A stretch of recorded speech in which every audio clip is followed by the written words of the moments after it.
Hello dear student, मैं हूं आपका जूलॉजी टीचर और आज हम पढ़ेंगे सेकेंड सेमेस्टर जूलॉजी का जो डीएससी है। ठीक है, डिसिप्लिन स्पेसिफिक कोर्स कहते हैं। तो अब सेकेंड सेमेस्टर को हम पढ़ना शुरू करेंगे।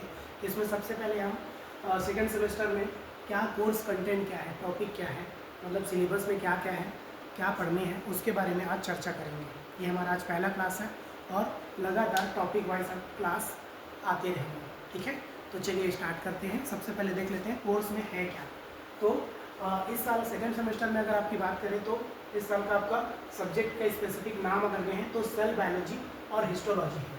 सेल बायोलॉजी और हिस्टोलॉजी मतलब कोशिका विज्ञान और ऊतकों का अध्ययन, मतलब औतिकी के बारे में पढ़ेंगे। ठीक है, ऊतकों का अध्ययन करेंगे और कोशिका के बारे में पढ़ेंगे।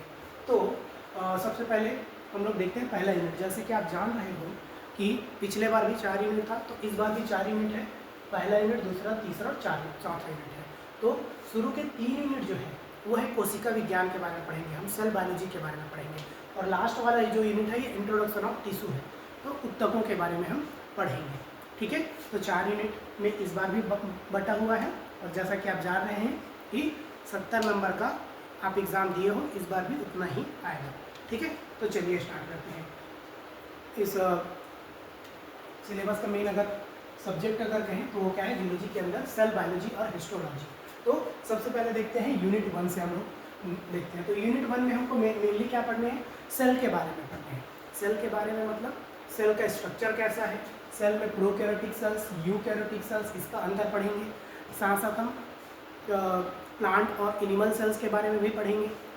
सेल का स्ट्रक्चर, सेल का डिस्कवरी किसने किया है, ठीक है, कि कौन व्यक्ति थे या कौन साइंटिस्ट थे जिन्होंने कोशिका पर खोज किया था। जैसे आप जान ही रहे होंगे, रॉबर्ट हुक जो थे वो क्या किए थे, कोशिका का खोज किए थे। ठीक है, लेकिन वो डेड सेल का खोज किए थे। तो ये आपका एक क्वेश्चन भी बन सकता है ना। इसी तरीके से लिविंग टिश्यू का खोज लिविंग सेल्स का खोज किसने किया है, ये भी हम लोग देखेंगे आगे। तो मेनली क्या पढ़ते हैं, सेल क्या है। ठीक है, सेल का स्ट्रक्चर पढ़ेंगे, सेल का टाइप्स पढ़ेंगे जिसमें प्रोकैरियोटिक, यूकैरियोटिक पढ़ेंगे, है ना। उसके अलावा जंतु कोशिका और पादप कोशिका के बारे में भी देखेंगे। उसके बाद देखेंगे तो सेल मेम्ब्रेन पढ़ेंगे, जिसको प्लाज्मा मेम्ब्रेन भी कहा जाता है, आप जानते हो प्लाज्मा मेम्ब्रेन। ठीक है, कोशिका झिल्ली बोलते हैं जिसको। ठीक है ना, तो सेल मेम्ब्रेन और सेल मेम्ब्रेन में क्या है और सेल मेम्ब्रेन का फंक्शन क्या है, उसका स्ट्रक्चर कैसे, उसमें स्पेसिफिक मॉडल जो अलग अलग वैज्ञानिकों के द्वारा अलग अलग समय में दिया गया था, तो उसके मॉडल्स के बारे में भी पढ़ेंगे, सेल मेम्ब्रेन के मॉडल के बारे में। उसके अलावा स्पेशलाइजेशन, सेल स्पेशलाइजेशन भी पढ़ेंगे। जैसे सेल में किस किस प्रकार का रूपांतरण हुआ है, जैसे आप लोग सुने होंगे डेस्मोसोम, हेमिडेस्मोसोम्स, ये सब उसके क्या है, रूपांतरण है सेल के, तो ये भी पढ़ना है। साथ साथ हमको पढ़ना है एक्स्ट्रा न्यूक्लियर सेल ऑर्गेनेलिस, मतलब कोशिकांग के बारे में पढ़ना है। ठीक है, जैसा कि आप जान रहे हो, ये अगर सेल है और ये अगर न्यूक्लियस बन गया तो क्या बोला जा रहा है, एक्स्ट्रा न्यूक्लियर बोला जा रहा है। तो न्यूक्लियस के बाहर और सेल के अंदर जो भी कोशिकांग या सेल ऑर्गेनेलिस प्रेजेंट होते हैं उसके बारे में हमको मेनली पढ़ना है इसमें। तो सबसे पहले इसमें हम लोग एंडोप्लाज्मिक रेटिकुलम को पढ़ लेंगे।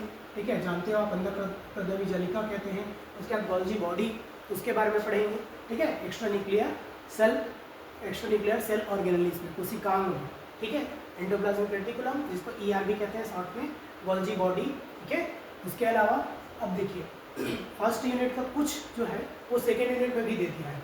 इसमें भी क्या है, एक्स्ट्रा न्यूक्लियर सेल ऑर्गेनेलिस ही है। ठीक है, तो उसमें केवल 2 है, तो इसमें बाकी जो ऑर्गेनेलिस है उसके बारे में पढ़ेंगे। तो इसमें राइबोसोम है जिसको आप जानते हो 2 प्रकार के होते हैं, ये भी 70S और 80S प्रकार का पाया जाता है। माइटोकॉन्ड्रिया है जिसको क्या बोलते हैं, power house of the cell कहते हैं, उसके बारे में भी पढ़ना है। उसके अलावा लाइसोसोम के बारे में पढ़ना है और पराक्सीसोम्स के बारे में भी पढ़ने हैं। ठीक है, लाइसोसोम को आप जानते हो, आत्महत्या की थैली कहते हैं, सुसाइड बैग कहते हैं। तो बहुत ज़्यादा टफ नहीं है इस बार का यूनिट जो है या सिलेबस जो है, बहुत इजी है। आप पहले भी पढ़ चुके हो 11वीं क्लास में। आप 11वीं क्लास के बुक में देखोगे तो उसमें कोशिका करके जो चैप्टर है वहाँ से आप पूरा ये पढ़ सकते हो। वैसे ही जो लास्ट यूनिट है इंट्रोडक्शन ऑफ टिश्यू, ये 12वीं क्लास के आपको बुक में मिल जाएगा पूरा। ठीक है, अब उसके बाद देखते हैं तीसरे यूनिट में क्या है। तो तीसरे यूनिट में अगर देखें तो इसमें जो है न्यूक्लियर ऑर्गेनाइजेशन है। तो न्यूक्लियस के अंदर जो जो कंटेंट पाया जाता है, ठीक है, केंद्रक के अंदर जो जो कंटेंट पाया जाता है और क्या क्या ऑर्गेनाइजेशन है उसके बारे में हमको पढ़ना है।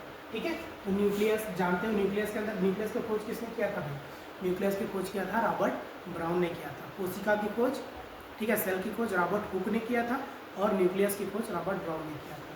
ठीक है, तो ये हो गया न्यूक्लियर ऑर्गेनाइजेशन के बारे में पढ़ना है। उसके अलावा इसमें हमको सेल डिवीजन पढ़ने हैं। ठीक है, सेल इसमें भी कुछ सेल्स का है, तो इसमें मिलने हम सेल साइकिल पढ़ेंगे। ठीक है, सेल साइकिल आपने अगर देखे होंगे तो G1 होता है, S होता है, उसके बाद G2 आता है, फिर M आता है ना। और इसी M में फिर क्या होता है, मेटाफेज, एनाफेज, ठीक है, मेटाफेज मेटाफेज बोलता हूँ, लाइन से बताता हूँ मैं, प्रोफेज, इसको आप ऐसे याद रख सकते हो, पहले प्रोफेज, फिर मेटाफेज, फिर एनाफेज और फिर टीलोफेज। ठीक है, तो इस तरीके से बटा रहता है। ठीक है, माइटोसिस में। ठीक है ना, तो ये सेल साइकिल। तो उसके बाद सेल डिवीजन पढ़ने हैं, जो यही माइटोसिस ही बोल रहे हैं, माइटोसिस, मियोसिस और एमाइटोसिस, इसके बारे में देखेंगे। एपोप्टोसिस, अब ये नया चीज़ है एपोप्टोसिस। ये एक्चुअली में प्रोग्राम सेल डेथ होता है। जैसे मैं बता रहा हूँ सेल साइकिल का ये साइकिल होता है G1, S, G2 और M। तो G1 को हम लोग ग्रोथ फेज 1 कहते हैं, उसके बाद S को सिंथेसिस फेज कहते हैं, मतलब वहाँ पे क्या होता है, DNA का निर्माण होता है। ठीक है ना, उसके बाद ये G2 अवस्था में जाता है। तो ये सब के बीच में जब इस तरीके से पूरा साइकिल ऐसे चलते रहता है तो DNA को प्रॉपर सही तरीके से होना चाहिए, कहीं पर टूटा फूटा नहीं रहना चाहिए। क्योंकि अगर गलत प्रकार का DNA अगर सेल्स में आगे पास ऑन हुआ तो क्या होगा, कैंसर हो सकता है या फिर अन्य प्रकार के सेल्स में गड़बड़ी हो सकते हैं, डिसीज़ हो सकते हैं। तो इसीलिए प्रॉपर DNA का रहना या सही DNA का नेक्स्ट सेल में जाना वो जरूरी होता है। तो उसी के लिए अगर DNA सही तरीके से नहीं जाता है और उसको भी मशीनरी सिस्टम चलता है सेल में, उसको भी ठीक नहीं किया जा पाता, तब उसको फिर एपोप्टोसिस परफॉर्म किया जाता है। इसको बोलते हैं प्रोग्राम सेल डेथ, और एक नाम है प्रोग्राम सेल डेथ। ठीक है, PCD।